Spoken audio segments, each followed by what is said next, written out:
오늘 저와 여러분들이 같이 볼 말씀은 마가복음 4장 35절에서 41절까지입니다.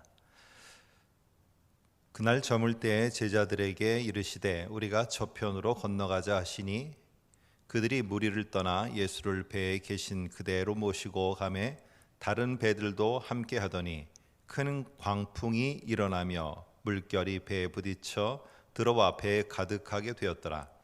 예수께서는 고물에서 베개를 베고 주무시더니 제자들이 깨우며 이르되 선생님이여 우리가 죽게 된 것을 돌보지 아니하시나이까 하니 예수께서 깨어 바람을 꾸짖으시며 바다더러 이르시되 잠잠하라 고요하라 하시니 바람이 그치고 아주 잔잔하여지더라.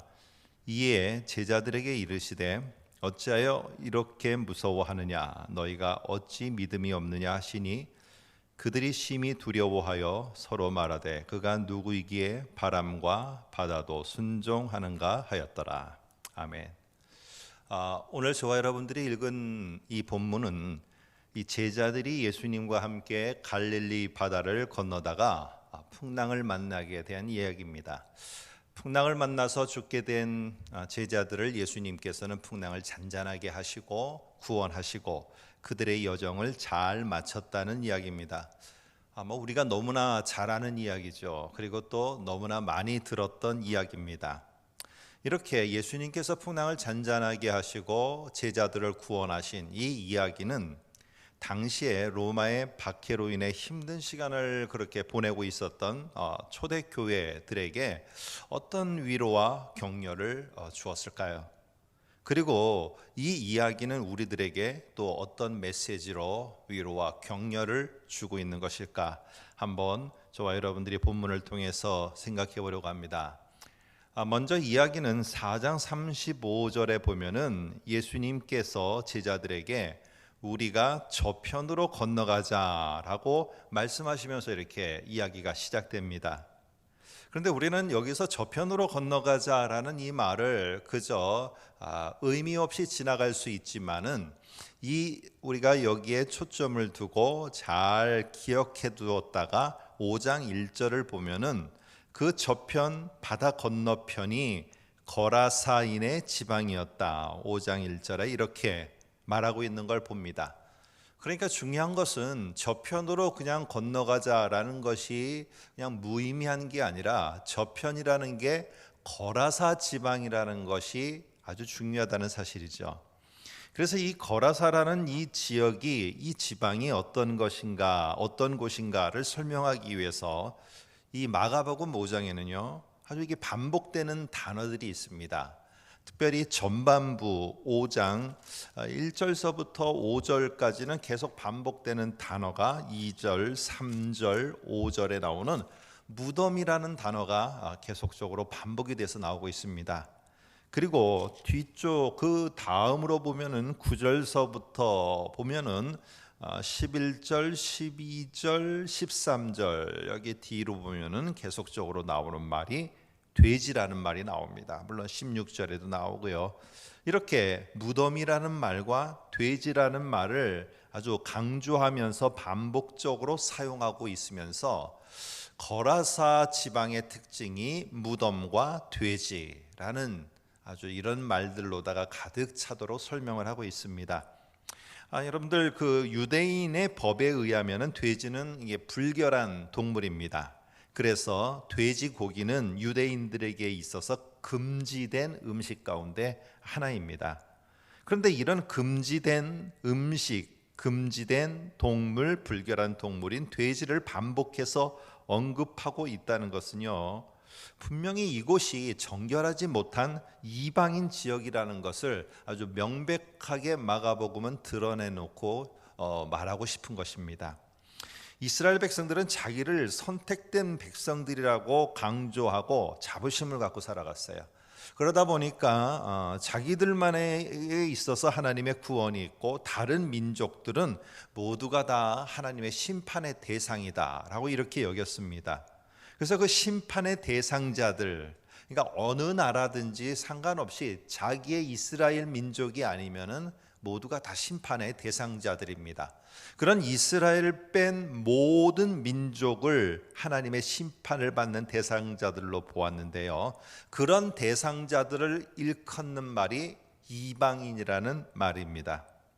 그래서 이 세상에는 두 종류의 사람들밖에 없습니다. 하나님의 축복과 구원을 받는 이스라엘과 하나님의 심판을 받는 이방인들, 이 두 종류의 사람들밖에는 이스라엘 사람들, 유대인의 관점에서는 그 두 종류의 사람밖에는 없는 겁니다.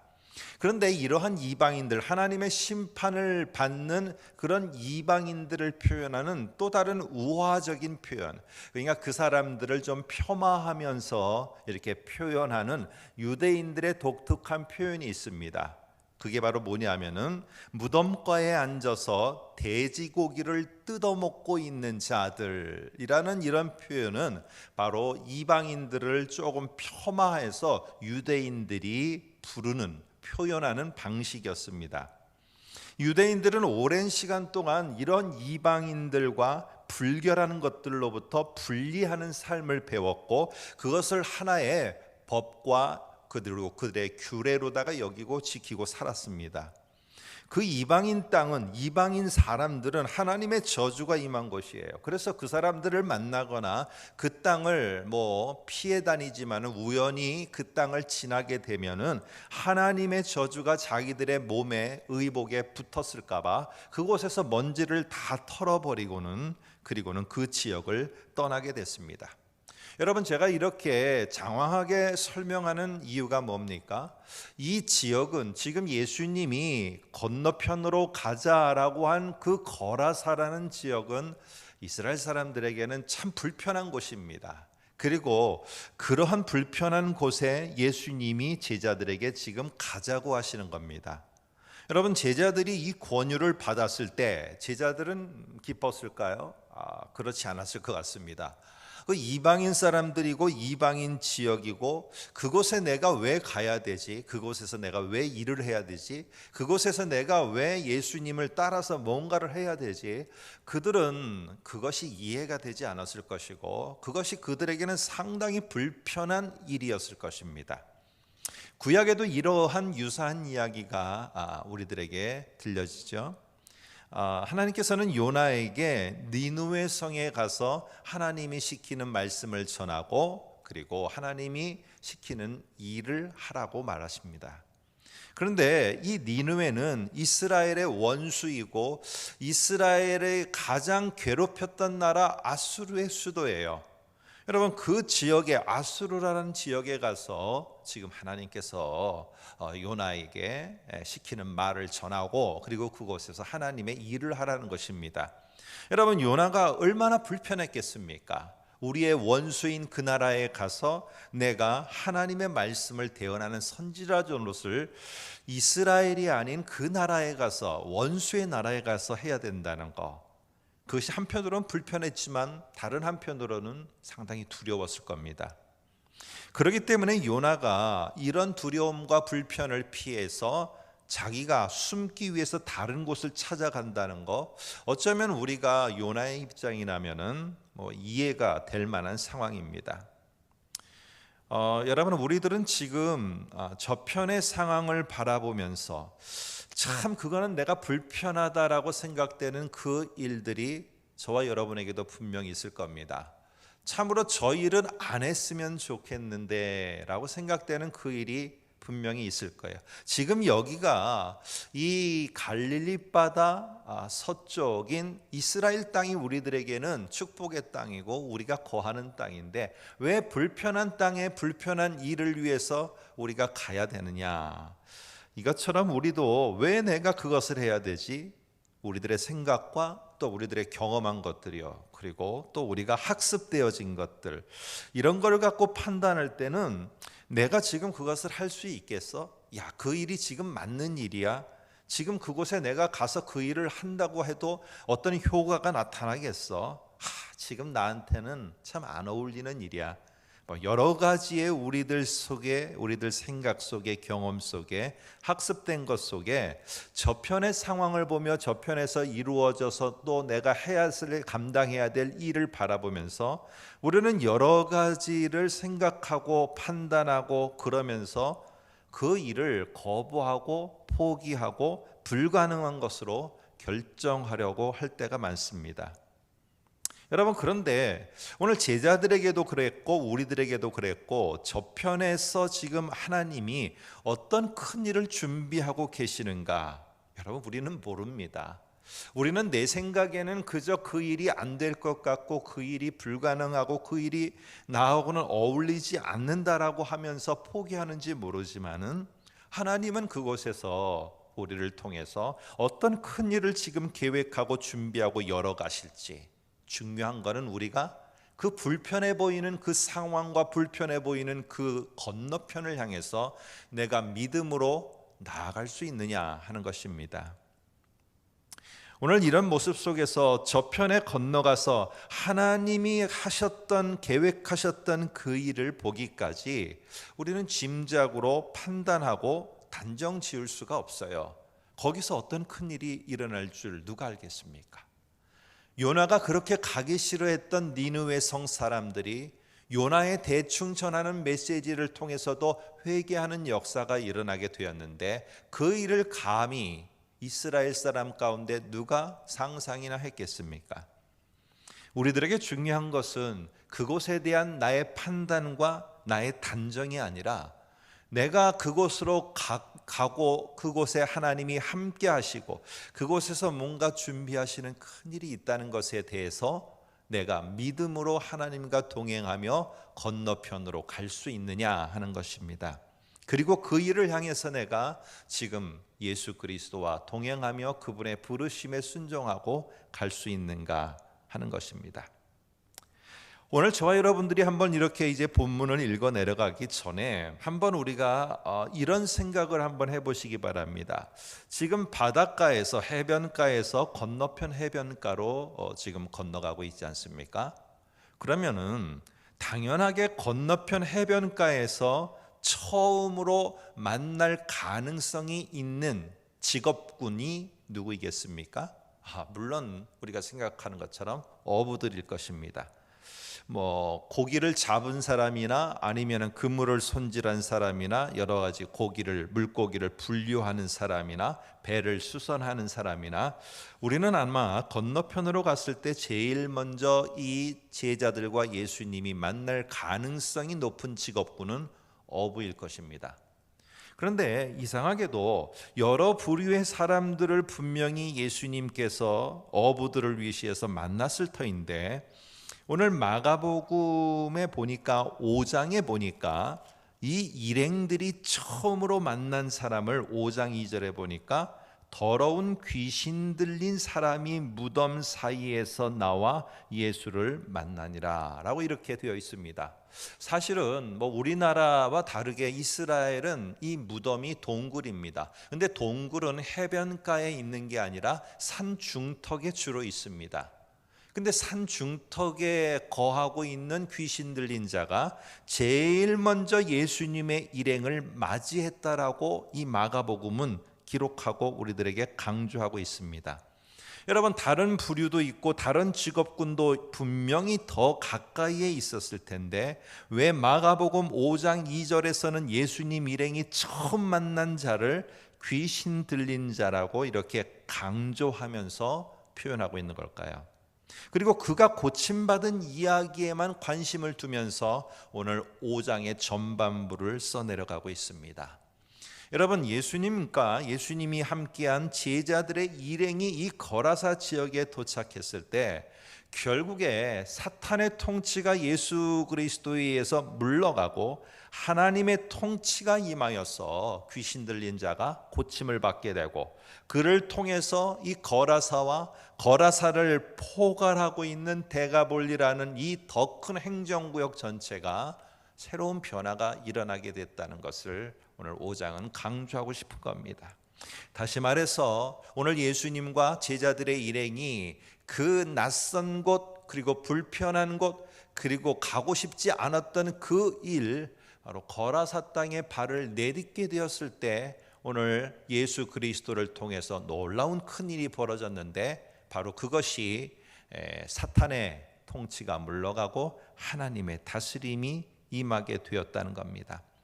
예수님은 왜 불편한 그 자리에, 그리고 참 그들에게 어찌 보면은 두렵고 그리고 멀리하고 싶은 거라사의 그 사역에 제자들을 동참시키신 것일까요?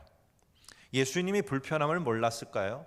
예수님이 그 상황이 아니라는 걸 모르셨을까요? 아니면 그들이 가면은 참 어떻게 해야 될지 난감해할 거라는 걸 모르셨을까요? 분명히 아셨을 거예요. 우리도 지금 하고 있는 이 일들이 저편으로 건너가자라고 우리를 부르시기에는 참으로 안타깝게도 너무 힘들게 살아가는 거 아시는데 왜 저편으로 건너가자 하며 그 일에 함께 하자고 저와 여러분들을 부르시고 또 함께 가기를 원하시는 걸까요? 예수님께서는 그곳에서 있을 이 거라사라는 지역, 그리고 더 나아가서는 이방인이라는 지역, 모두가 다 멀리하고 모두가 다 외면하고 모두가 다 힘들어하는 그 지역과 그 일 속에 하나님의 위대한 사역이 지금 시작된다는 것을 제자들에게 보여주고 싶은 겁니다. 그리고 예수 그리스도를 통해서 하나님의 통치가 임하고 하나님의 다스림이 임하는 놀라운 영광의 순간과 영광의 자리에 이 제자들을 함께 동참시키시고 싶은 거예요. 여러분, 제자들이 위대해서가 아니고 제자들이 그 자리에서 엄청난 일을 할 수 있기 때문이 아니고 오늘 저와 여러분들이 그 일을 통해서 정말로 저 사람이 위대한 사람이구나 라는 것이 드러날 수 있기 때문이 아니라 우리는 그저 그 자리에 가도 큰 일이나 어떤 엄청난 것을 할 수 없을지 몰라요. 그러나 주님께서 보시는 것은 그러한 부르심에 네가 나와 함께 할 수 있겠느냐, 그리고 나는 그런 위대한 하나님의 사역, 그리고 예수 그리스도의 사역에 네가 그 한 자리를 차지했으면 좋겠다. 그리고 내가 누릴 영광의 자리에 너도 한 자리를 앉았으면 좋겠다는 게 바로 예수님의 그리고 하나님의 더 깊은 마음이십니다.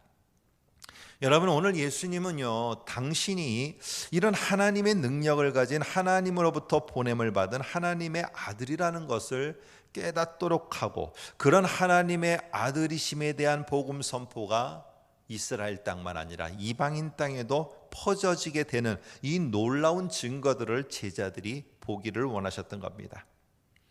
오늘 저와 여러분들이 내가 지금 이 상황이 아니고 내가 지금 그 일을 할 때가 아니고 나는 거기에 신경을 쓸 여력도 없다라고 하지만 왜 계속 주님은 우리들의 마음속에 참 그 일을 하도록 초청하고 있고 부르시는 걸까요? 물론 우리 아니더라도 그 일을 할 사람들은 이 지구상에 많습니다. 그러나 우리를 굳이 부르시는 것은 바로 그 영광의 자리, 놀라운 하나님의 큰 일이 일어나는 그 자리에 우리를 같이 세워두고 싶으신 예수님의 마음입니다. 자, 여러분, 이렇게 내어가는 동안에 우리가 한번 이제 이 본문의 핵심 이야기인 풍랑 이야기를 한번 해볼까요? 예수님과 제자들이 만난 이 풍랑의 사건은 구약에서 요나가 만난 풍랑의 사건과 상당한 유사점을 보이고 있습니다. 그런데 가만히 보면은요, 요나가 만난 풍랑과 제자들이 만난 풍랑에는 어떤 차이가 분명히 있다는 겁니다. 그게 뭘까요? 요나는 불순종해서 지금 다른 데로다가 도망을 하고 있습니다. 그러다가 풍랑을 만났어요.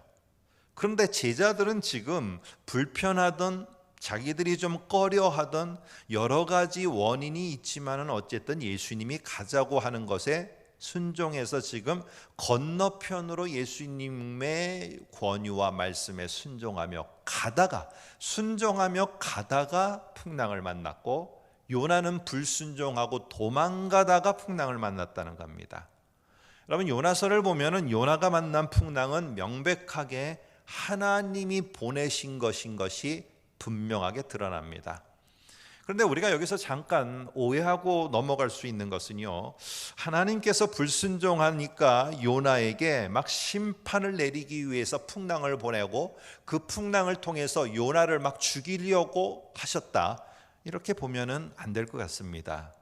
오히려 하나님이 보낸 풍랑은요, 도망가는 그 요나를 막아서고, 그리고 가는 요나를 다시 되돌리고자 하는 그러한 하나님의 의도가 있어요. 요나야, 네가 꼭 글로 도망가야 되겠느냐? 하나님, 저 말고도 다른 선지자들 많은데 왜 하필 저가 그 니느웨로 가야 됩니까? 참 불편하고 힘든데 왜 제가 그곳을 꼭 가야 됩니까? 왜 제가 가야 됩니까? 저처럼 이렇게 부족한 자가. 그런데 하나님은 그러면서 도망가는 요나를 막아 세우면서, 그래도 나는 네가 갔으면 좋겠다, 네가 그 일을 했으면 좋겠고, 네가 그곳에 갔으면 좋겠고, 네가 그것을 감당했으면 좋겠다. 그리고 나는 다른 사람도 많지만은 그 일에 너를 꼭 사용하고 싶다. 오늘 그래서 하나님께서는 이 요나를 더 귀한 자리 속에, 영광의 자리에 세우기 위해서, 가는 길을 막아서기 위해서, 그래서 되돌리기 위해서 풍랑을 하나님은 사용하셨습니다. 여러분, 이러한 모습 속에서, 이러한 목적 속에서 요나가 만난 풍랑은요, 하나님이 요나를 죽이려고 풍랑을 보내셔서 그러신 것이 아닙니다. 오히려 그를 잘 살려서 다시 돌아오게 하고, 그리고 하나님의 큰 위대한 일 속에 그 요나를 세우기 위함인 것입니다. 그러나 이 제자들의 풍랑은 하나님에 의해서 일어난 풍랑이 아닙니다. 오늘 여기 보면은 직접적으로는 표현하고 있지 않지만은 사탄이 이 풍랑을 일으켜 그 제자들에게 위협을 가했다라는 것을 짐작할 수 있는 표현들이 오늘 본문에 나오게 됩니다.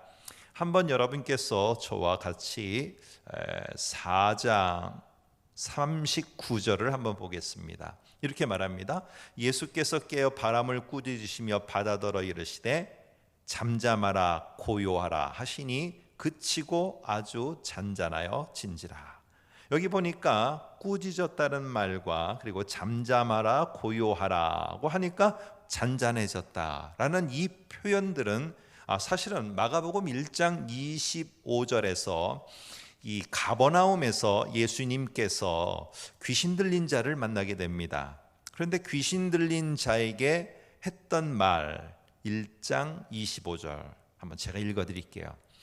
예수께서 꾸짖어 이르시되, 자, 꾸짖어 똑같은 말이 나오죠. 잠잠하라 그 사람에게서 나오라 라고 하시니 더러운 귀신이 그 사람에게 경련을 일으키고 큰 소리를 지르며 나오는지라.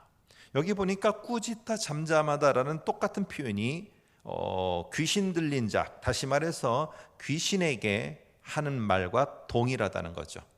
그렇다면 지금 풍랑은 사탄이 이 제자들에게 두려움을 심어주고 저편으로 향하여 나아가는 이 여정을 후회하게 만들고, 그리고 나는 정말 불편하고 정말 나는 아니다라는 마음속에 포기하게끔 만들려는 이 사탄의 계략이라는 것을 우리는 알 수 있습니다. 사탄은 어떻게 해서든지 풍랑을 통해서 제자들을 살리려는 게 아니고요, 그들을 절망의 늪으로, 그리고 두려움의 늪으로 계속 빠져들어서 그곳에 갇히게 하려는 모습이 있습니다. 그래서 마가복음에서 나오는 4장에도 나오고 이제 6장에도 나오는 이 풍랑은 주로 로마의 이 크리스찬들을 박해하는 것과 같은 맥락에서 비유적으로 표현을 합니다. 그래서 사실은 이런 박해로 인하여서 멈춰서서 갈등하고 있는 당시의 초대교회들에게 오늘 이 다양한 그 풍랑의 모습 속에서 갈 것이냐 말 것이냐, 어떻게 해야 될 것이냐 멈춰서 고민하고 갈등하는 그 초대교회들에게 오늘 여기에 예수 그리스도께서 이 풍랑을 어떻게 잠잠하고 고요하고 꾸짖어 아주 잔잔하게 만들으셨다는 이 이야기는, 그래, 예수가 우리가 함께하는 그 예수 그리스도가 결국 이 박해 속에서도 우리를 지키시고 우리가 건너가야 될 그곳으로 우리를 분명하게 인도하실 것이구나 라는 확신을 갖게 하고 그들의 신앙의 여정을 포기하지 않도록 할 것이라는 확신을 갖게 만든다는 것입니다. 우리도 마찬가지입니다. 오늘 사는 여러 가지의 어려운 환경 가운데 만나는 다양한 풍랑들이 있을 겁니다. 어떤 분들은 건강, 어떤 사람들은 경제적인 거, 어떤 사람들은 내가 계획하던 일들이 틀어지는 거, 계속 막히는 거. 그러나 이런 것들 속에서 우리는요, 분명하게 사탄은 이런 여러 가지 것들을 통해서 우리를 살리기보다는 절망하고, 그리고 주께서 저편을 바라보면서 건너가서 계획하시는 우리를 통해서 역사하시고자 하는 것을 못 보도록 만들려고, 그리고 그것을 기대하지 않도록 그렇게 만들려고 하고 있습니다. 여러분, 살다 보면은요, 정말 생각하지 못한 일들이 우리의 일상적인 삶에서 막 이게 하나하나가 아니고요, 막 소낙비처럼 이렇게 막 퍼부어질 때가 있습니다. 막 그럴 때는 연거푸 도미노처럼 막 다가오는 이러한 풍랑과 같은 어려운 것들을 생각하면은 정말 우리의 인생을 막 컴퓨터 게임이라면은 다시 리셋, 다시 다 지우고 다시 시작하고 싶은 마음이 들 때도 있습니다. 저편으로 건너가자라는 예수님의 부르심에 따라 나서는 이 여정, 그것이 잊어버릴 때가 있어요. 저편을 바라보면서 거기에 소망을 두고 하나님이 무엇이기에 나 같은 자를 부르셔서 저편으로 나를 인도해 그 일을 하게 하시는 걸까? 이렇게 생각하며 기대를 갖게 하는 게 아니라 아예 그것에 대해서 마음을 닫도록 이 풍랑은 만든다는 것입니다. 여러분, 바울이 이제 모든 사역을 마무리하고 하나님의 부르심을 받아 이 땅을 떠나야 될 때가 다가온 줄을 알게 됐습니다. 그때 자기가 하던 사역을 젊은 디모데라는 목회자에게 이제는 위임해야 될 그 순간이 온 겁니다. 그런데 디모데는요, 너무 소심한 사람이었어요. 그런 소심한 사람에게 교회 내부에서 그를 공격하고 교회 바깥에서부터 이단들이 들어와 거짓 선생들이 들어와 계속 힘들게 만들고, 그러면서 이 디모데는 건강도 안 좋아지고, 여러분, 이러한 일들 속에서 여러 가지 풍랑과 같은 문제들을 맞이하고 직면한 이 디모데에게 오늘 특별히 이 바울은 뭐라고 어떻게 격려하고 용기를 주었을까요? 그래도 디모데야, 네가 용기를 내서 그 일 잘해, 그 일을 열심히 해, 이렇게 권면할 것 같았는데 그러지 않더라는 겁니다.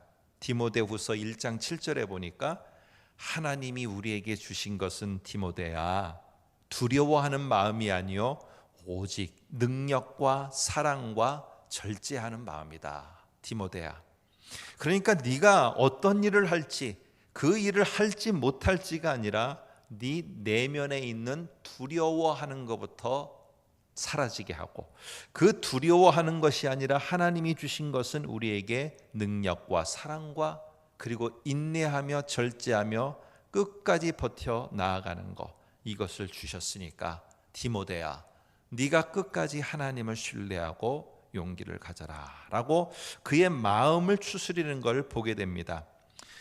여러분, 풍랑이 제자들을 위협한 것처럼 아주 특별하고 크고 작은 상황들이 우리를 저편으로 가서 주님이 우리들에게 부탁하신 그 일, 그리고 주께서 우리에게 좀 뭔가를 맡겨서 그것을 감당하기 원하는 그 일, 그것에 대해서 거부감을 갖도록 만듭니다. 저편에 대한 소망과 기대를 갖다가 저버리도록 만듭니다. 여러분, 이런 상황이 우리도 그렇고 지금 이 순간에 이 본문 속에 나오는 제자들도 그렇고 이 본문을 대하고 있는 박해를 받은 초대교회 사람들도 마찬가지입니다. 오늘 예수님이 뭐라고 말씀하십니까? 잠잠하라, 고요하라 라고 이 풍랑을 꾸짖고 있습니다. 오늘 39절에 꾸짖으며 바다더러 이르시되 잠잠하고 고요하라 라고 말씀하십니다. 오늘 이 말은 무엇이냐?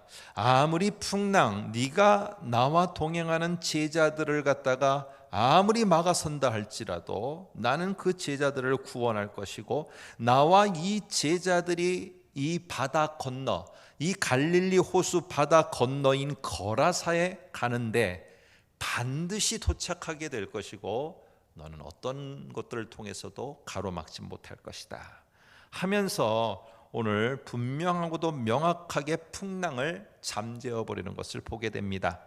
로마의 박해에 직면한 초대교인들, 그 갇힌 상황 속에 있는 그들, 우리도 여러 가지 상황 속에서 묶여서 이러지도 못하고 저러지도 못하는 곳에 서 있는 우리들을 향해서 오늘 우리들이 다시 한번 용기를 가질 수 있는 것은 이 예수님의 바로 이 풍랑을 향한, 사탄을 향한 이 외침입니다.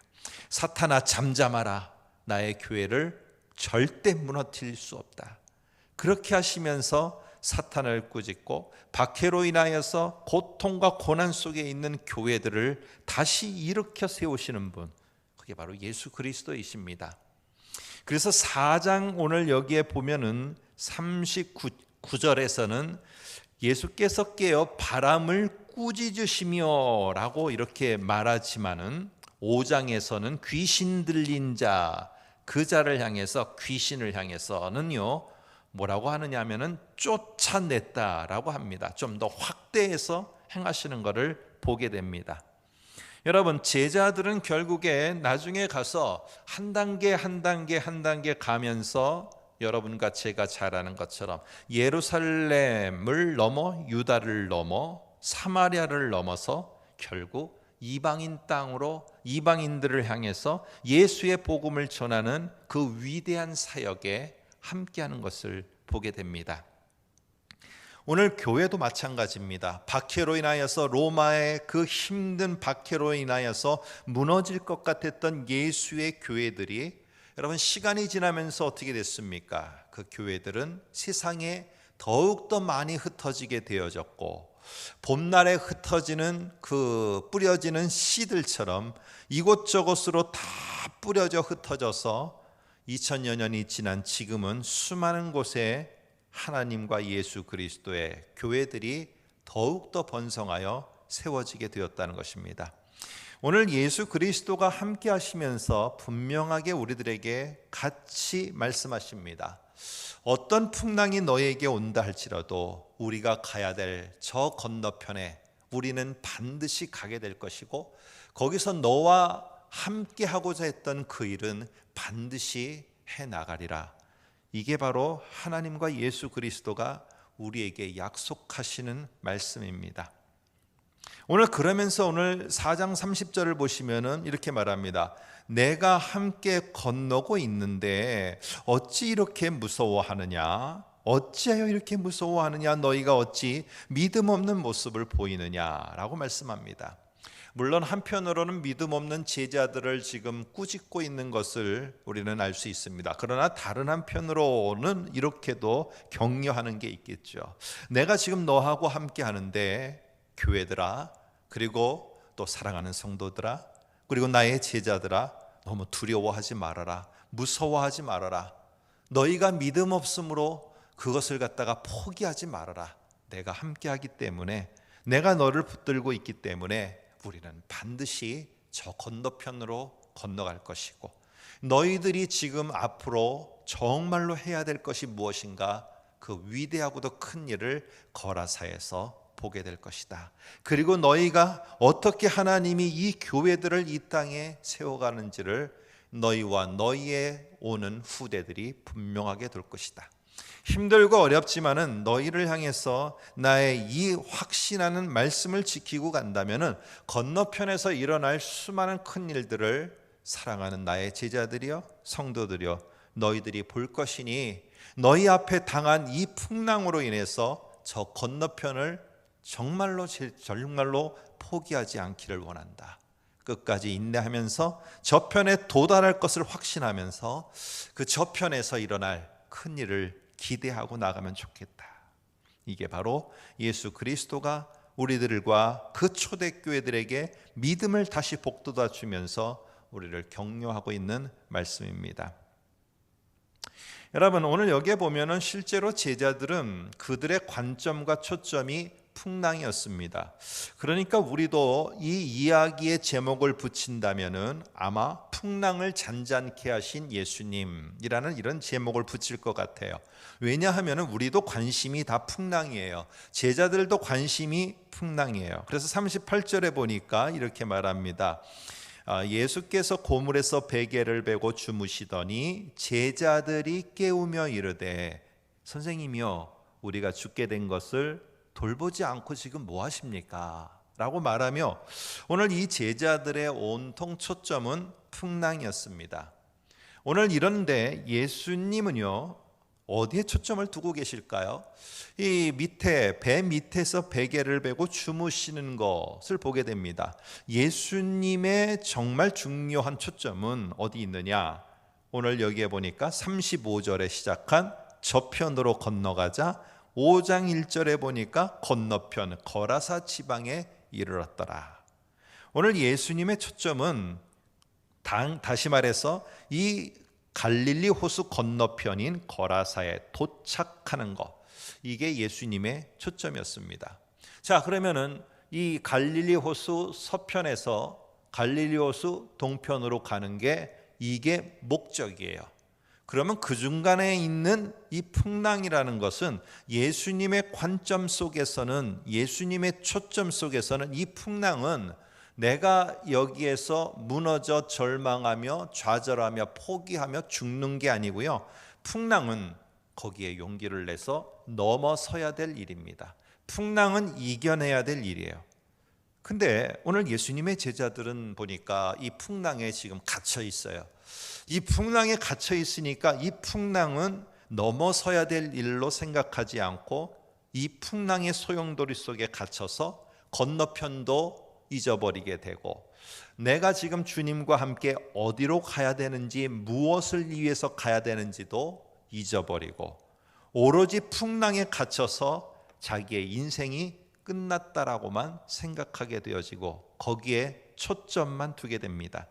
오늘 예수님은요 분명히 제자들이 안 죽어요. 건너갈 수 있어요. 그런데 38절에서 제자들은 선생님이요 우리가 지금 죽게 된 것을, 더 정확하게 표현하면 선생님이요 우리가 지금 죽어가고 있는 것을 당신은 왜 보고 돌보지 않습니까? 라고 이렇게 말합니다. 그 제자들은 지금 풍랑의 상황에 갇혀 있으니까 자기들이 계속 죽어가고 있는 거예요. 근데 예수님은요 오늘 이 갈릴리 호수 서쪽에서 거라사로다가 가고자 하는 것이 명확해요. 반드시 갈 거예요. 그래서 반드시 주께서 원하시는 그 일을 행하실 거예요. 그러다 보니까 이 풍랑은요 그들을 죽이는 상황이 아니라 넘어서야 될 상황으로 보게 되는 것입니다. 오늘 예수님은 우리와 함께 각자 다 다르겠죠. 뭐 저한테도 그렇고 여러분한테도 그렇고 건너가야 될 저편 오늘 분명히 우리들에게 있습니다.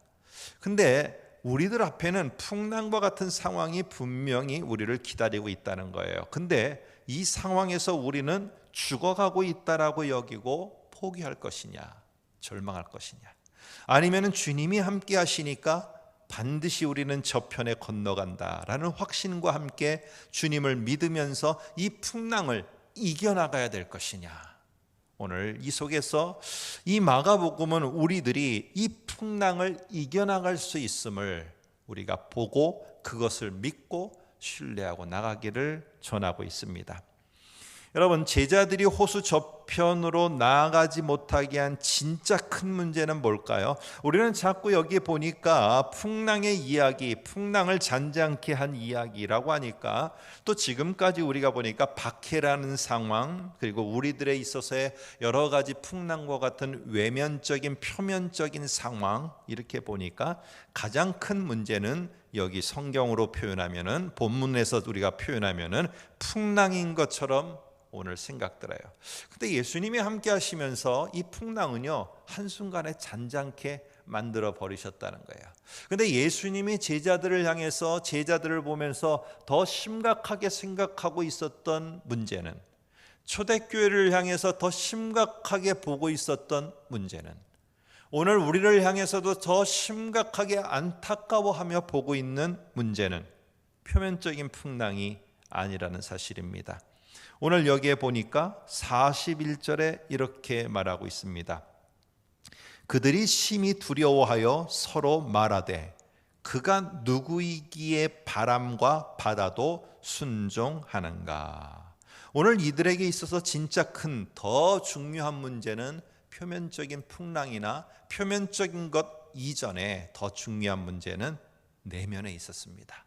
바로 자기들과 함께한 예수님이 하나님이시라는 것, 물을 다스리고 물을 육지로 만들고 홍해를 건너고 요단강을 건너고 사막의 강을 만드는 것처럼 물을 다스리는 그 위대하신 하나님이 바로 여기 계시는 예수님이시라는 사실을 모르고 있다는 것이 더 큰 문제였습니다. 오늘 그들은 이런 예수 그리스도에 대한 확신과 그리고 예수 그리스도에 대한 분명한 믿음이 없었기에 내면의 세계가 무너졌기에 당연히 외형적인 풍랑 속에 갇힐 수밖에 없었던 것입니다. 오늘 예수 그리스도께서 정말 더 안타까워하는 것은요, 바로 예수 그리스도가 우리와 함께 하심을 우리는 아는데, 제자들도 그랬고 초대교회도 그렇고 우리도 그런데 그 예수가 어떤 위대한 하나님인가에 대한 확실한 믿음은 우리들에게 부족하다는 겁니다.